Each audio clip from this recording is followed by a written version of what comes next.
அனைவருக்கும் வணக்கம். TNPSC CDSC நான் இன்டர்வியூ போஸ்ட்டில் ஃபோன் நம்பர் 504 அதில் வந்து மேத்ஸ் எக்கனாமிக்ஸ் ஸ்டார்ட் இருக்கும். அதில் நம்ம 4th வீக் பிளான் வந்து இதில் பார்க்க போகிறோம். 4th week plan. ஸோ நான் என்னென்னு சொல்லிடுறேன். மேத்ஸில் வந்து இன்டெக்ரல் கால்குலஸ் அதில் வந்து என்னென்ன மெத்தட் இருக்குது. இது வந்து வீக் ஃபுல்லாக, அதாவது 4th வீக்னால் எப்போ ஆரம்பிக்கும்னா 30th ஸ்டார்ட் பண்ணி 6th ஜூலை வரைக்கும் வரும். இதில் மேத்ஸில் வந்து இன்டெக்ரல் கால்குலஸ் இருக்குது. அதில் methods of integration, properties of definite integrals, reduction formula, double integral, triple integral, applications to area, surface and volume, simple problem. அப்புறம் டிஃபரன்ஷியல் ஈக்குவேஷன்ஸில் first order but of higher degree equation, solvable for p, solvable for x, solvable for y. Next is simple problem. Next is second order differential equations with the constant coefficient.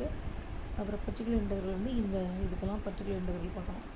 e power x x to the power m cos mx sin mx, e power x cos mx, e power x sin mx, simple problems.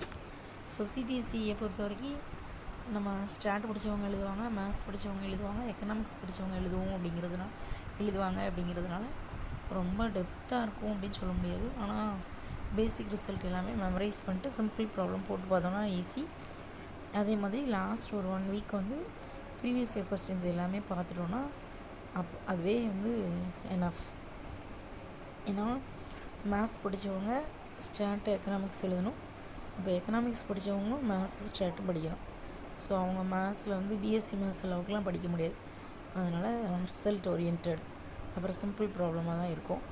ஸ்டாட்டும் அப்படி தான். அதனால் கொஞ்சம் try பண்ணால் நம்ம போகலாம். So maths முடிச்சாச்சு. Next வந்து ஸ்டாட்டில் unit 6, அதாவது அதிலே தான் யூனிட் 6 இருக்கும். யூனிட் 6ல் டைம் சீரீஸ், இண்டெக்ஸ் நம்பர்ஸ்னு ரெண்டு இருக்குது.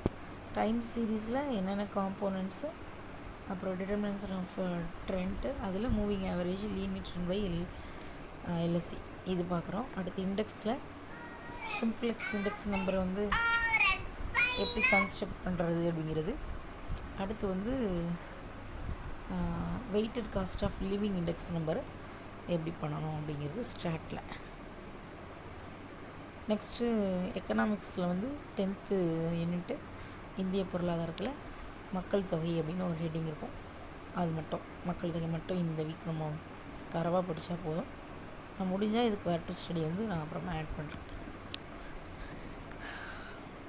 நெக்ஸ்ட்டு இந்தியன் பாலிட்டி, இது வந்து இதில் ஜென்ரல் சயின்ஸில் வரும். ஸோ இந்தியன் பாலிட்டியை பொறுத்த வரைக்கும் constitution of India, preamble to the Constitution, அடுத்து salient features of the Constitution, Union, State and Union Territory, citizenship, fundamental rights, fundamental duties, directive principles of state policy, Union Executive, Union Legislation. இதெல்லாம் வந்து இந்த இவ்வளோ title கீழே இருக்க எல்லாம் படிக்கணும். இது பாலிட்டி. நெக்ஸ்ட்டு தமிழில் வந்து ஆல்ரெடி 10 தலைப்பு வந்து போன வாரம் நம்ம பார்த்தாச்சு. ரிமைனிங் இருக்கிற 10 தலைப்பும் நம்ம இப்போ படிக்கணும். ஸோ இவ்வளோ தான். மேத்ஸ் வந்து நான் இதில் இன்க்ளூட் பண்ணல. அது 25 மார்க் வரும். ஆனால் அது பேசிக்காக பழைய கொஸ்டின்ஸ் பார்த்தாலே போதும். அதனால் அது ஒரு 1 week, previous year question 1 week.